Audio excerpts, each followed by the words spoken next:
welcome to the channel. In today's video we have got the new FTX Vantage 2.0. I know a lot of you like to see some of the budget stuff. I can't remember the videos that have come before this, but probably a little bit more expensive than this. So let's go back down to something that's a lot more affordable for a lot more people. So this is like a facelift of the original Vantage. There's been a few changes, we'll point them out in a minute. Although I've never had an original Vantage, but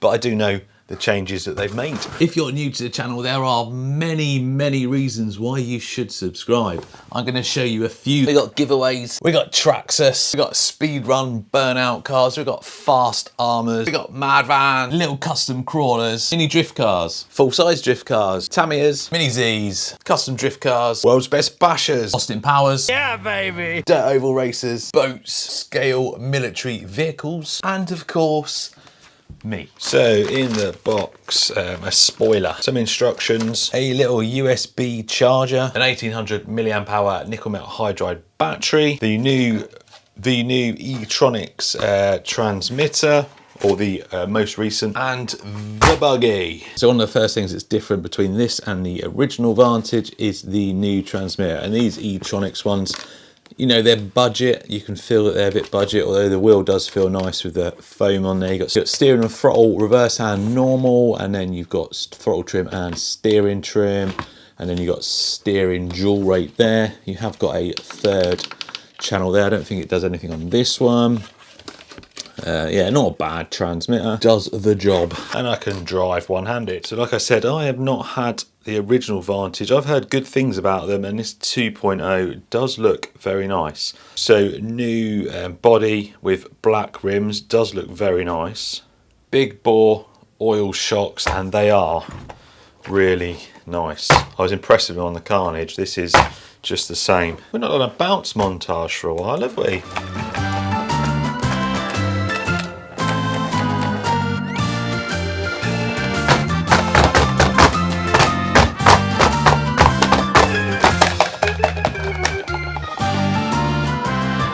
I think that'll do. So let's have a look under this body.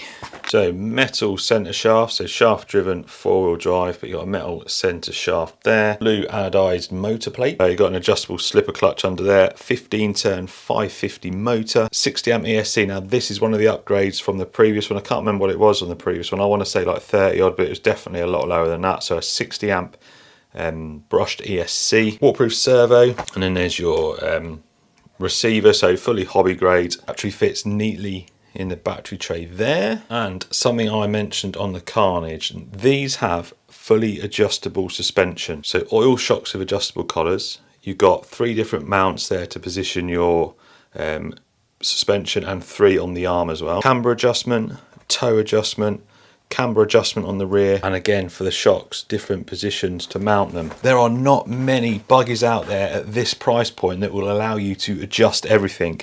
It is so good for the money. These things do not cost a lot. You will really struggle to find something that's got this amount of adjustability for the money. They are really good. One of the weak points on the Carnage is the spur gear. They do, I mean, I've not chewed a spur gear up on mine. Every video I've seen or that I've mentioned the Carnage, everyone goes on about the spur gear. They cost like £2.50 to replace. So although it may be a weak point on it, it is one of the cheapest things that you can replace. It's better than replacing a £50 or £60 chassis, £2 or £2.50 for a spur gear. So if you are getting one of these, it might be worth, when you buy it, pick up just a couple of spur gears in there as well. So CVDs at the front, 12mm hex, and full ball bearings. Again, at this price point, crazy. Got to mention as well, this has got droop screws. Droop screws are in your A-arms. You can adjust them and you can bring the ride height down. So if you're doing a little bit of a, so depending on the track conditions, you can either have it relatively high like this, so it's got a bit of spring about it, or you can adjust your droop screws. You can bring it nice and low. Yeah. Again, another cool feature. Let's just make sure it works before we take it out.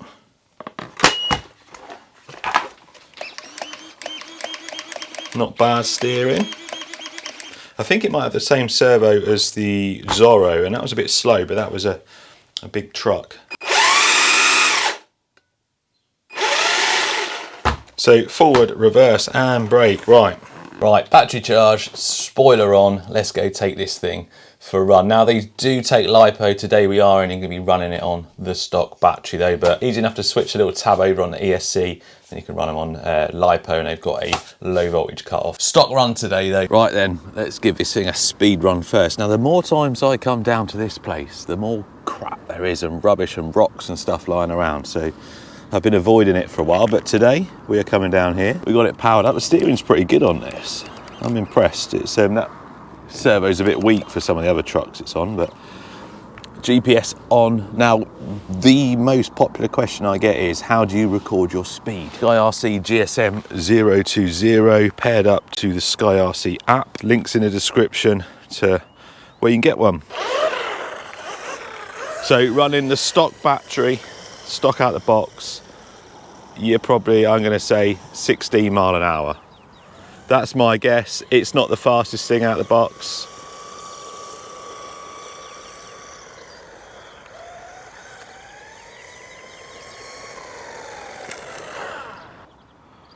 $18 mile an hour, not a bad guess. So the thing with these brush buggies, if you're just going to be driving them around on a flat like surface or a car park, they're not going to be much fun. When they become fun, oh, it's knocking glass everywhere. When they become fun is on surfaces like this, dust, dirt, sand, glass. That's when you can get a bit more out of them. But like I mentioned, stick a LiPo in and you're going to be good for over 20 mile an hour. But as you can see, handles pretty much all the rough terrain with ease.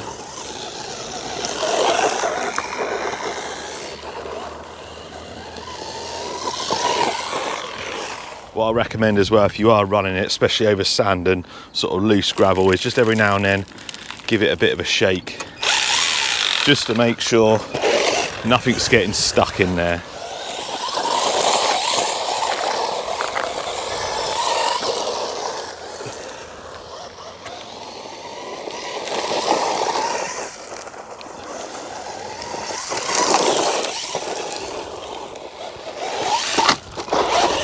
Ah, wheelie. Nice. So out the box, absolutely perfect for your kids to learn with, or if you're just getting into RC as well. Cheap to buy. Parts for this are ridiculously cheap. It's a cool little starter buggy. They do a brushless version as well if you're feeling like you need a bit more power, a bit more speed. And like I mentioned about running in rocks and stones, we did lock the rear wheel up then. Quick shake and we're back to normal. Good for a bit of running on short grass as well.